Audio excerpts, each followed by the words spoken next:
मन हमारी सबसे बड़ी शक्ति और सबसे बड़ी चुनौती है। यह एक ऐसा अदृश्य उपकरण है जो हमारे विचारों, भावनाओं और कार्यों को संचालित करता है।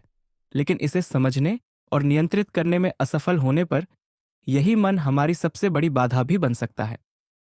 क्या आपने कभी सोचा है कि आपका मन वास्तव में कैसे काम करता है? क्या यह सच में आपका गुलाम है या आप इसके अधीन हैं? हमारा मन 3 स्तरों पर काम करता है। चेतन, अवचेतन और अचेतन चेतन मन वह है जो आपकी दैनिक गतिविधियों को संचालित करता है।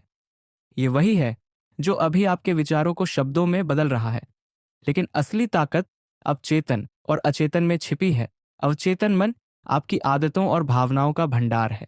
यह वह जगह है जहां आपका डर, आपकी इच्छाएं और आपकी गहरी भावना रहती है। वहीं अचेतन मन वही स्तर है जहां है हमारी आत्मा का वास्तविक स्वरूप छिपा होता है।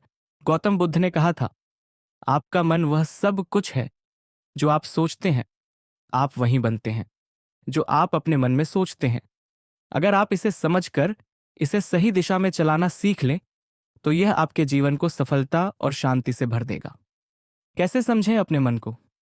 जब भी आप कोई नकारात्मक भावना, गुस्सा या चिंता महसूस करें, रुके, गहरी सांस लें और खुद से पूछें, यह विचार क्यों आया?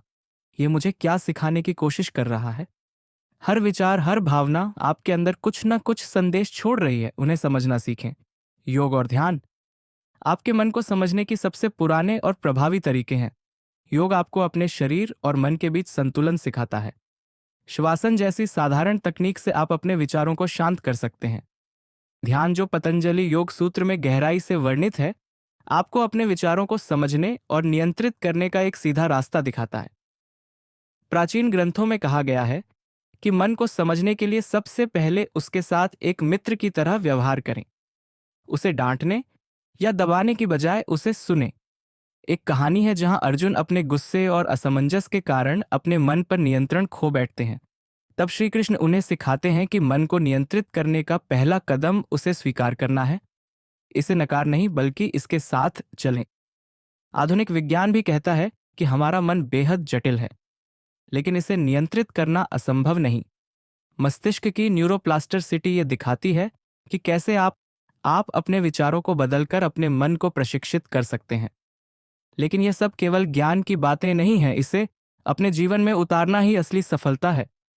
जब आप हर दिन अपने विचारों का निरीक्षण करेंगे, अपने मन से संवाद करेंगे, तो धीरे धीरे आप इसे अपने वश में करना सीख जाएंगे। क्या आपने कभी महसूस किया है कि आपके विचार बिना किसी नियंत्रण के एक दिशा से दूसरी दिशा में भागते रहते हैं? जैसे कोई तूफान आया हो और आपकी नाव उस तूफान में फंसी हो। लेकिन क्या हो अगर आप उस नाव के कप्तान बन जाएं? आपके विचारों को नियंत्रित करने का पहला कदम है उनके पर्यवेक्षक बनना। जब भी आपके मन में कोई नकारात्मक या विचलित करने वाला विचार आए, उसे तुरंत नकारें नहीं, रुके। एक गहरी सांस लें और उसे देखें। क्या वह विचार आपके डर से उपजा है? क्या वह आपके पुराने अनुभवों का प्रतिबिंब है? जब आप इसे पहचानते हैं, तो आप अपने विचारों की शक्ति को समझने लगते हैं। यह प्रक्रिया आपको अपने भीतर झांकने और अपने विचारों के पीछे छिपे वास्तविक कारणों को समझने का अवसर देती है। गौतम बुद्ध ने कहा था, हम वहीं बनते हैं जो हम सोचते हैं। इसलिए जब आप अपने विचारों का पर्यवेक्षण करते हैं, तो आप अपने जीवन का नक्शा तैयार कर रहे होते हैं। यह पर्यवेक्षण केवल ध्यान और अभ्यास से संभव है। सुबह के शांत समय में कुछ मिनट ध्यान करें, अपनी आंखें बंद करें और अपने विचारों को देखें, जैसे कोई नदी बह रही हो। न तो किसी विचार को पकड़े, न ही उसे दूर भगाएं, बस उन्हें बहने दें। महाभारत की कहानी है, जब अर्जुन युद्ध भूमि में असमंजस में थे और उनके विचार उन्हें विचलित कर रहे थे। तब श्री कृष्ण ने कहा, तुम्हारे विचार तुम्हारे सबसे बड़े शत्रु हो सकते हैं, लेकिन उन्हें पहचानने और समझने से वे तुम्हारे मित्र बन सकते हैं। आधुनिक विज्ञान भी यही कहता है। न्यूरोसाइंस ये सिद्ध कर चुका है कि आपके विचार ही आपकी भावनाओं और कार्यों को संचालित करते हैं।